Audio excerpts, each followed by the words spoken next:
No. Monday. You want Monday to be the day that you have a grudge against, right? But I don't know. But you can't deny it. It's a beautiful. Yeah, no, I think it's gorgeous. Like a Friday should look like this. Monday should have overcast. There should be, like just dismal forecast.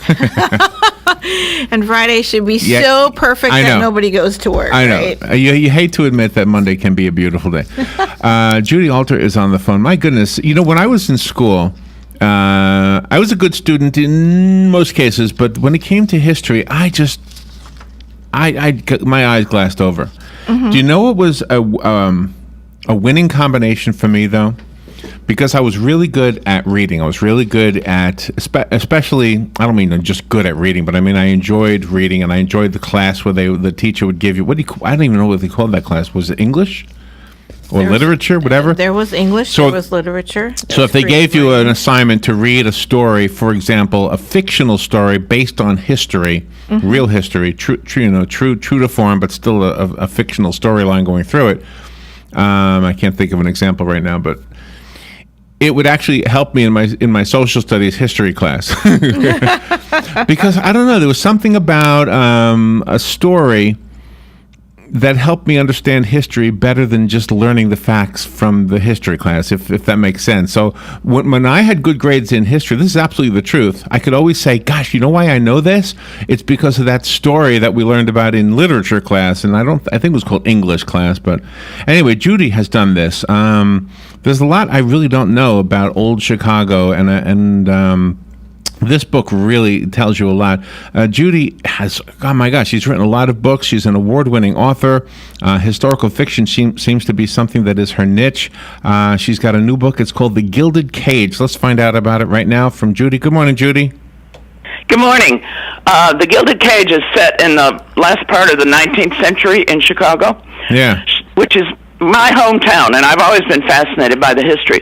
But Chicago has a really vibrant history of labor disputes, economic disputes. They had the Haymarket Riot. They had a Civil War prisoner camp. Right. All kinds of things. And so I wanted to tell that story, and I wanted to tell the 1% versus the many who lived very poorly below the poverty line. The 1% is Powder Palmer and Sissy Palmer. He founded the Palmer House Hotel. Uh-huh. She was a philanthropist, and she would take working girls into her home and try and teach them things. She would provide clothes. She worked at Hull House, the settlement house. She was a real model for caring. So I found all this very interesting. And that's really, really fascinating, because sometimes history is skewed, but you've really managed to keep it true to form. I've managed what? You've managed to keep the historical events true to form, because sometimes people like to skew history, but you really did a lot of great research on this. I did do a lot of research. I did also skew it. I took some liberties with history, because after all, I am a storyteller, and I was telling a story. That's right. Yeah. Well, I think that's what I was trying to say in the introduction, is that when a novelist like yourself would incorporate true history into a storyline, it helped me in my history class. I was able to grasp the history better when there were people. There's a people aspect to this too. The fact that you get to know some people. Is Potter Palmer a real person? Yes. Oh, yes, definitely. Okay. In fact, I have just been to the Palmer House, which is still an elegant hotel, and they have portraits of him, and they have an archive, and they talk about the history. So, yeah, he's a very important person. So do you, in writing this and doing the research for the historical part, do you immerse yourself in such a way that you almost feel like you've gone back in time? Yes. Really? Is that fun? And gone back in my time, because I grew up in Chicago. Yeah. So you can see, like when you walk through Chicago, you can look at old Chicago, you can point it out, right? Right. Yeah, I just did that last week in New York. I went to New York with my son, and I could point to him the things that were, that's old New York. That's old. I could point it out. Some of the old signs are still up on the buildings. So when you wrote the story, you have real people that you've created a fictional story around. You say it's the 1%, so we get to kind of see how the other half lived, at least at that point. One of the things I find interesting is how Chicago's political landscape really did trickle down to the rest of the country. I mean, we wouldn't have unions the way we know them today if it wasn't for Chicago, right? They formed in Chicago. They formed through things like the Haymarket Riot, which was a terribly unfortunate incident. Yeah. I like the fact that in your bio you say that you missed the lake and you missed the loop in Chicago. Oh, yeah, I do. I went back. I love the lake, and I sat at a hotel window and just stared at it. Where do you live now? Texas. Oh, you live in Texas. So yes. Do you ever we don't have big lakes like that. And one of my daughters said, well, you can't see the other shoreline. And I said, of course you can't. No, Robin grew up on Lake Michigan, but she was in Milwaukee. Yeah. Well, either way, it's still a beautiful lake. But Chicago truly is marvelous because I love the theater and the round there, the museums there. It really is a very historical city, and you've really touched on it in your book. Oh, thank you. Well, I wish Go ahead, I'm sorry. No, go on. Judy, I was just going to say, I wish we had more time to talk to you. I don't want to run out of time before we find out how to get the book. I have a copy here for any listener who wants it. Call me. I'll put your name on it. It'll be waiting for you. But the rest of us have to go buy it. Judy, do you have a website? I do. It's a real easy one. HTTP, www, all that stuff, judyalter.com. Judy Alter, okay. And you talk about the Chicago fire and the prisoners from the war between the states.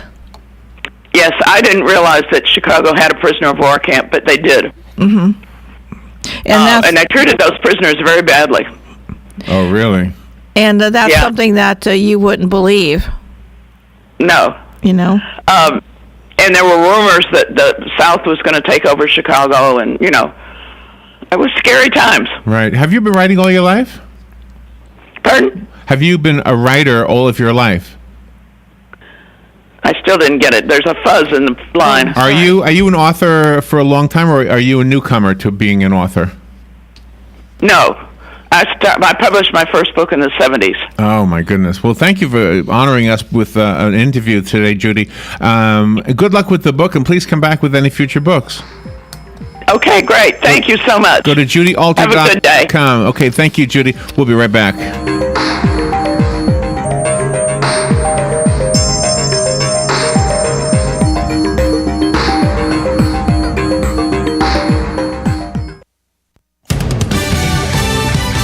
Fox News Radio, I'm Pat O'Neill. The fighting has begun as Iraqi forces with U.S. support try to retake the strategic city of Mosul. It's a show of force unseen in the country since IS took control of the city in 2014 in a surprise attack. Amidst a confidence in this military operation is a concern for civilians. Leaflets were dropped on the city's more than 1 million people to warn them to stay indoors. Joe Tidy of Sky News, a member of the U.S. Navy facing DUI and vehicular manslaughter charges after driving his pickup off a San Diego bridge into a crowd Saturday, killing 4 people. And the National League Championship Series on Fox Sports 1. This one hit in the air to left center field. It is gone! That Adrian Gonzalez home run, the only run of the game, as the Dodgers shut out the Cubs 1-0 to even their best-of-7 series at a game apiece. Game 3 tomorrow. And the American League, Cleveland goes for its 3rd straight win over Toronto tonight. Fox News, we report, you decide. Napa know-how. The Napa Know-How 99-cent reusable bag is like any old bag. It has handles, it stores stuff. But if you put stuff your car needs from Napa into an ordinary bag, you won't get 20% off.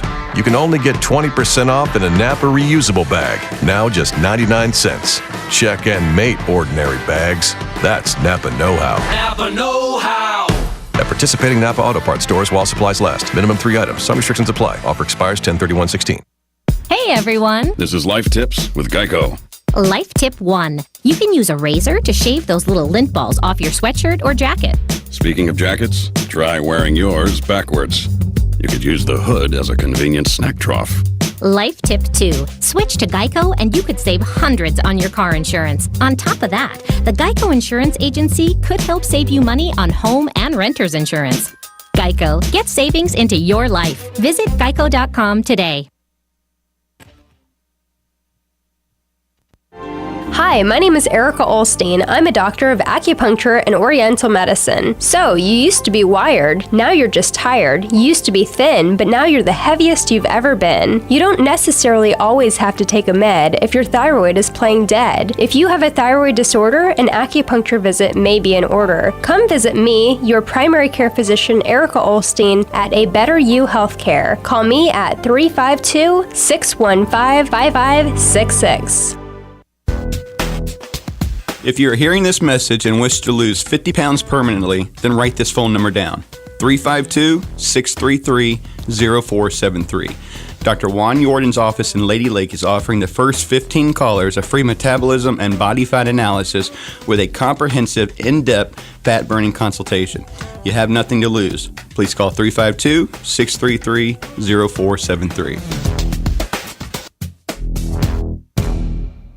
Have you heard of Hyperdirectory? When looking for local businesses, go to hyper.directory. No need for www, no need for .com, just hyper.directory. Connecting customers to local companies when it matters most. Hyperdirectory is your local business directory partnered with the Ocala Chamber and Economic Partnership to bring you trusted local businesses. Keeping Ocala local. Use hyper.directory. No www, not even .com, just hyper.directory. Connecting customers to businesses when it matters most. Here's what you may have missed on the John Tesh Radio Show. Workplace romances are more likely to end in marriage than relationships that start in any other way, even meeting through friends. People trying to lose weight don't have to ban pasta from their diets. The real problem is that people use pasta as, quote, a vehicle for overly salty, fatty sauces. Ladies, if you're trying to make a good impression on a man, listen up. Don't worry about small flaws in your appearance. He won't notice. Intelligent.